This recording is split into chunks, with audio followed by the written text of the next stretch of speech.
Sanbanani, hello. Welcome back to my channel and welcome back to yet another conscious conversation with me, Miss Apani. So the book of Sirach chapter 14 verse 4 says, if you do not create wealth for yourself, you will create it for someone else. So thank you so much to each and every individual who sent in their questions. I did mention that I will be joined in by our financial expert, Soli Resident. And to answer all your questions. What is it that you're grateful for? Well, with it being 2020, I believe 2020 has been a year where majority of us had to do some introspective reflection, and where you think about the things that you have and appreciate them more.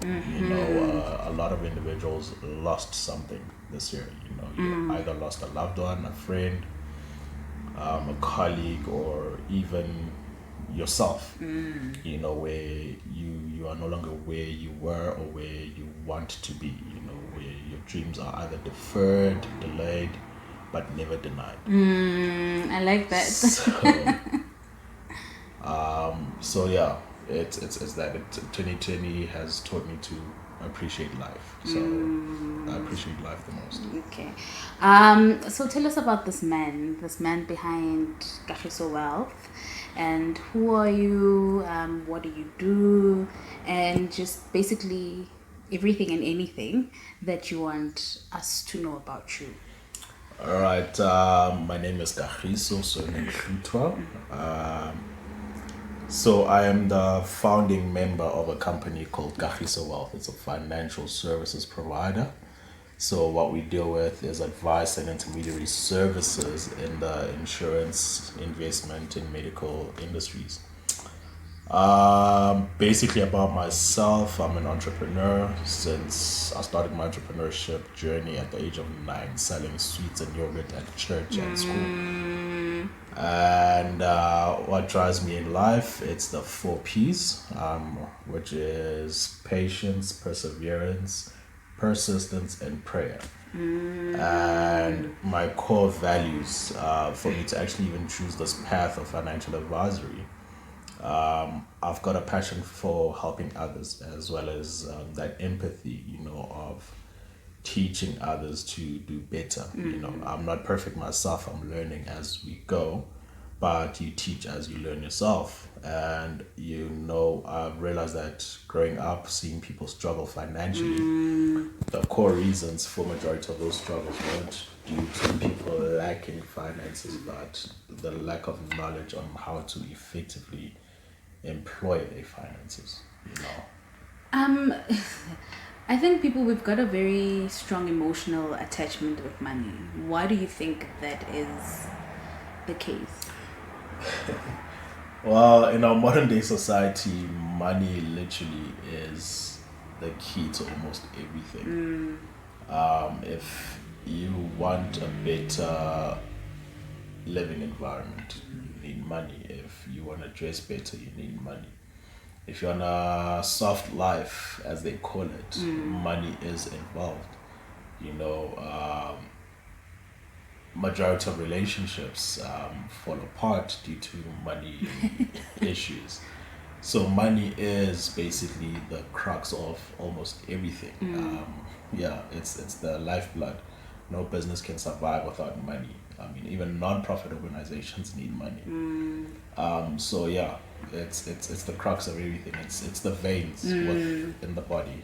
Body can't function without blood flowing. So basically, yeah. I think, for me, this is how I see life. It doesn't matter what your goal is, right?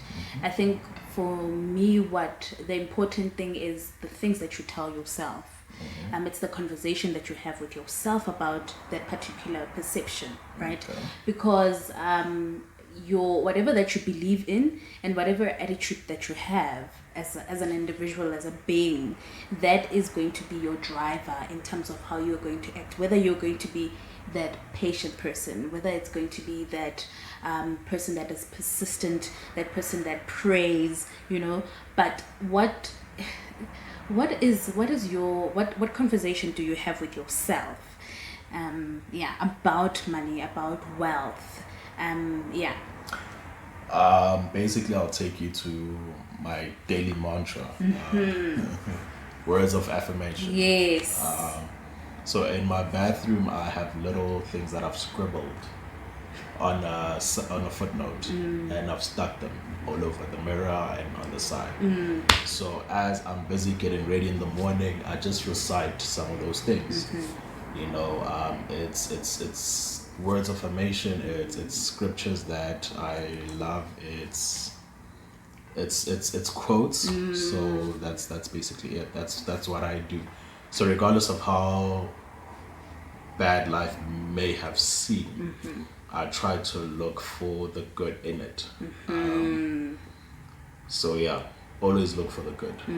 But okay, what are those? Maybe you can tell us just the 3 or the 5 that you can remember.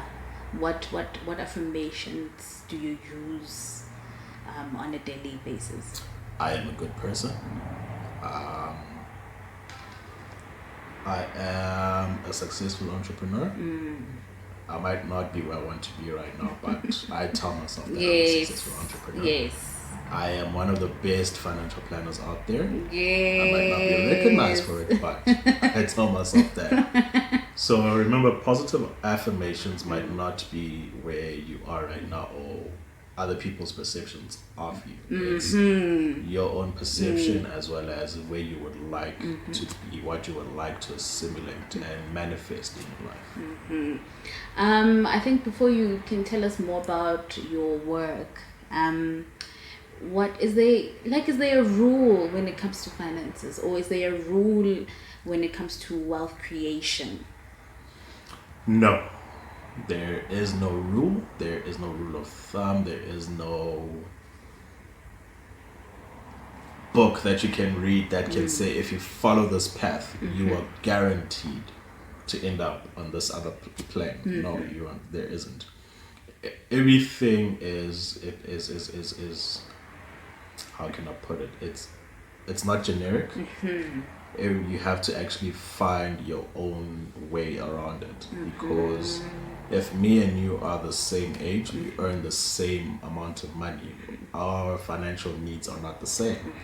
So you need to then figure out how you are going to tackle your finances pertaining to your current situation, where you want to be, because your goals might not exactly be the same as the next person. So you have to then work out everything pertaining to your life. What other services do you guys provide and with your team? All right, so basically we just do a comprehensive free needs analysis, where we gather all your information, look at where you are currently. We have a discussion as to your short, long, medium, and long-term goals to see where you'd like to be in the future, and then we work out a plan and a strategy as to how we can best maneuver to getting you to that point. So our core focus, obviously, where we start you off is with long-term financial planning, where we say, all right, as an individual, the most important asset that you have is your ability to generate an income. So how do you actually secure that? Because it's useless for me to say, all right, invest this much a month in order for you to get that much. What if in a month or two something happens and you're either unable to work due to losing your job or incapacitation? Incapacitation is a real thing. Or you pass on. That investment, if you are doing it for your daughter, will be a futile expense, because you wouldn't have contributed much. But instead of that, we actually then try to look at, at the risks and mitigate life's risks, the unforeseen. And then we look at medium-term and short-term goals. So we deal with long-term insurance, short-term insurance, we deal with investments, both fixed as well as flexible. We deal with medical aid, gap covers, and so on and so forth. So anything that has to do with financial services, we deal with. If it's out of our scope, we'll find a way around it. So, what, with your experience, what is it that you've learned about um, people and how they manage money? Perception is everything. How you perceive your outlook on life determines on your decision making. A lot of mistakes that people make with money is, first of all, they think they have time. No, I'll wait till next year to start saving. If you're not here next year, who's going to save on your behalf? Secondly, it's the lack of patience. People tend to panic during crisis times, especially now with the COVID. You know, I mean, the equity market in total lost about 32% around March, but around May, June, it had recovered all of that. But now between March and June, those people that withdrew their money from the equity market lost out on the rebound of those losses. So yeah, it's thinking you have time and the lack of patience. And the lack of patience. So if you're patient just to let that season pass, and then you can make better decisions or informed decisions to what is it that you need to take from there. But when that particular person comes in, what advice do you give them? Do you give them advice, and is it that they're just stubborn, or is it just because it's I think the anxiety behind it. So what is it, what goes through those people's mind when you are advising them in terms of wait? I will give you advice to the best of my ability. At the end of the day, like I said, perception is everything. If that person thinks, hey, they're going to lose all their money, I need to withdraw now, and they are in panic mode, majority of the time you cannot convince that person otherwise. You can try make them understand, show them the graphs, show them history, what people are saying out there. But if some people are in panic mode, it's very difficult. But then you try to obviously mitigate that, saying, okay, look, let's work around this. And then you obviously have a discussion and you find a way around it, you find a solution. So that is basically what financial planning is. It's not me telling you what to do with your life or your money. It's a journey that we walk of life together, and I help you navigate towards certain goals. Okay. I think so far what I'm hearing from you is goals are important. Because Correct. if you do have goals, then you'll be able to set, or rather, when you then speak to a financial advisor or a financial planner, then they'll be able to direct you to what is it that you need to do, whether you have to take a short-term or long-term investment, or what is it that you have to do in terms of to acquire the goal that you want. Okay, so what's the difference between a short-term and a long-term investment? All right. The difference are simple. It's basically time. Short-term investment is, we look at it as an investment between 0 and 3 years. So anything below 3 years is considered short-term. 3 to 7, it's medium-term.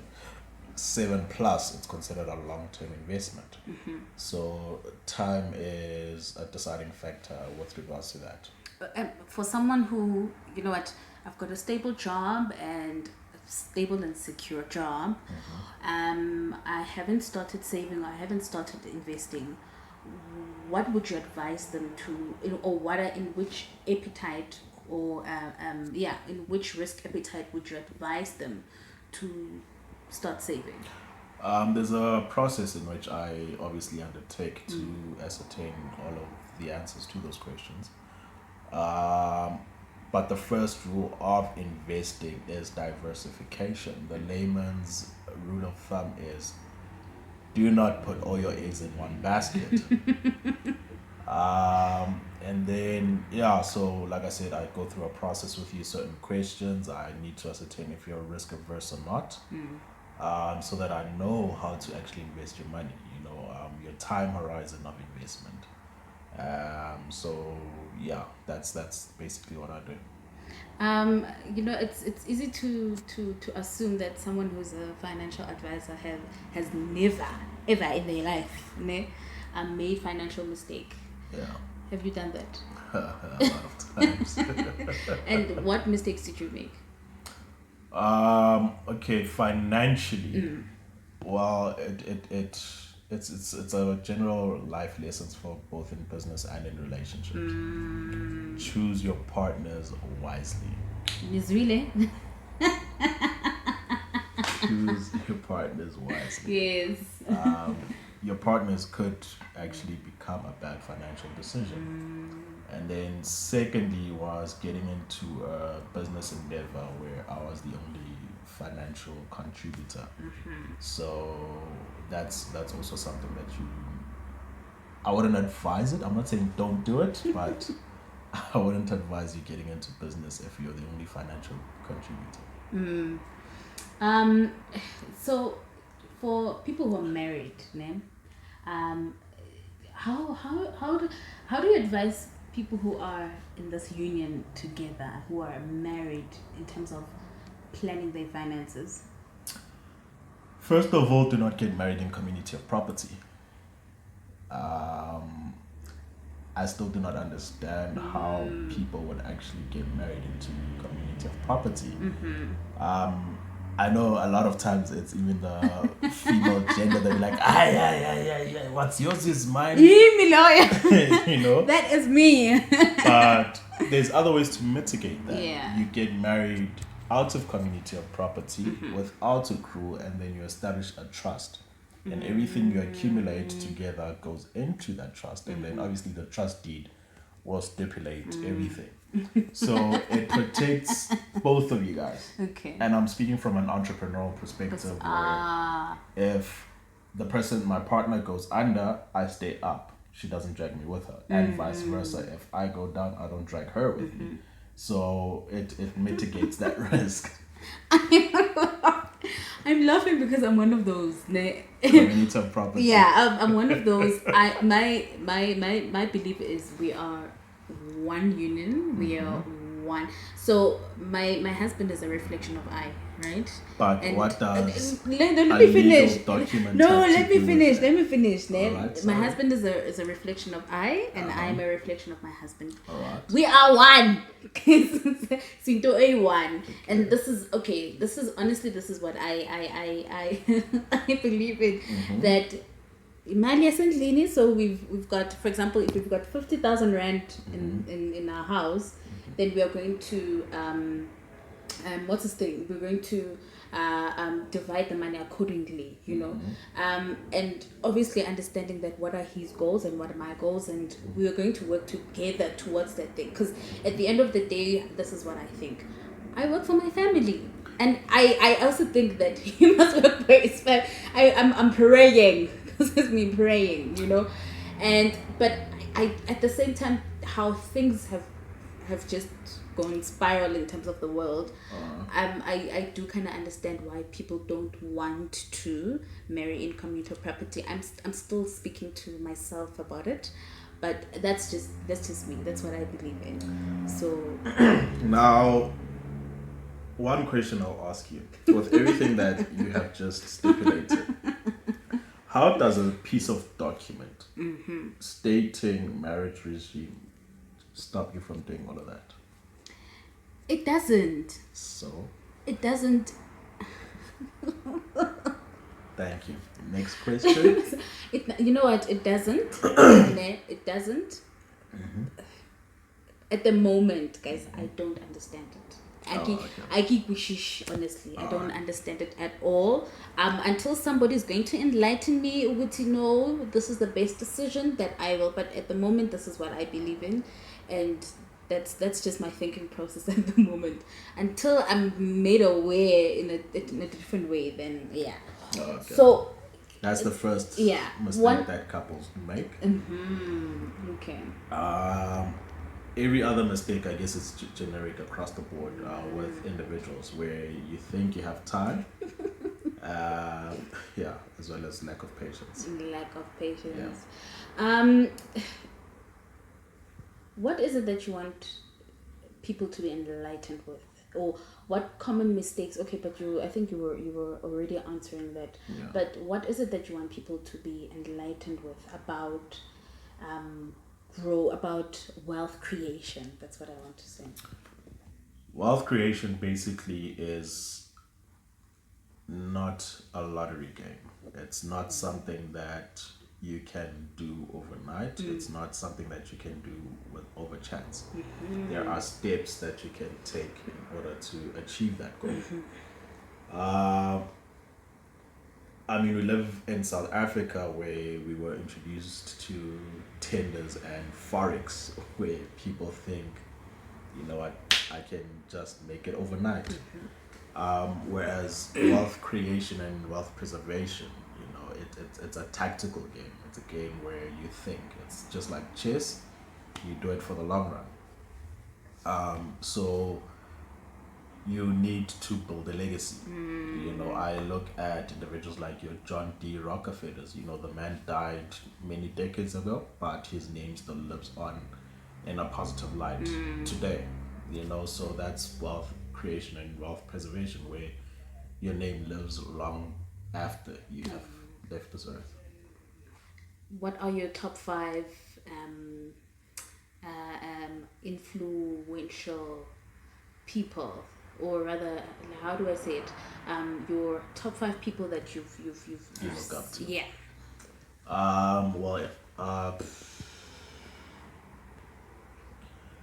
It varies from time to time. Throughout my life, I've had different mentors, and but currently, I would say I follow individuals like your Elon Musk. He's a maverick. You know, he's a go-getter. He doesn't care what people say, and he lives his life in accordance to his perception, and it has worked for him. You know. Individuals like Jeff Bezos, he'll teach you about patience. You know, he started Amazon back in 1994, and Amazon was just selling books online only. Even, I mean, that was I actually thought about it, and I'm like, I wonder what conversation he had with his wife, you know, in bed, and saying, "Babe, I'm gonna sell books online, and that is how I'm gonna make money for us."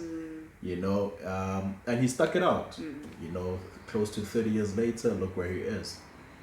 You look at other speakers, man, that will teach you other lessons, like your Vusi Tembakwayo. You know, he has lessons that are very pertinent to our modern day youth. You know, he's more current and more, and people can actually relate more to him. So it differs from time to time, you know. And then there's also obviously your Andrew Wommack, your Creflo Dollar, you know, individuals that can teach you other lessons that go beyond just the finances and you know, the economy. Yeah. I think to close off this video, take home, what is it that you want to, what message do you want to live with our viewers? Failure to plan is a plan to fail. Yeah. Plan your life. Have goals. Jot down steps on how you're gonna achieve those goals, because a goal without steps is just a dream. And then obviously have targets and dates and due dates with each step that you take. If you don't know how, you can get in touch, and yeah, I'll be able to assist you further. Okay, so where do people get you? I'm on LinkedIn, Kagiso Hlutwa. The Facebook page is Kagiso Wealth. Twitter page, Kagiso Wealth. Instagram page, Kagiso Wealth. LinkedIn page as well. The company page is Kagiso Wealth. Our website is www.kagisowealth.co.za. Okay, so personally for me, this is what I believe in, right? You can't change if you're not aware. You can't be transformed if you are not aware. Enlightenment comes from being, transformation comes from enlightenment. So this is what I was enlightened with. Plan. So failure to plan is planning to fail. Correct. 1, 2, have goals. One of the things I'm learning is that start now. Don't wait just because you are in a learnership or a 3 months or 3 year contract. Start saving now because you just don't know what's going to happen. And that's what I'm learning. That's basically what I'm learning from you today. And thank you so much. It's okay. Thanks for coming. Thanks for having me. Amen. Yes. So my Facebook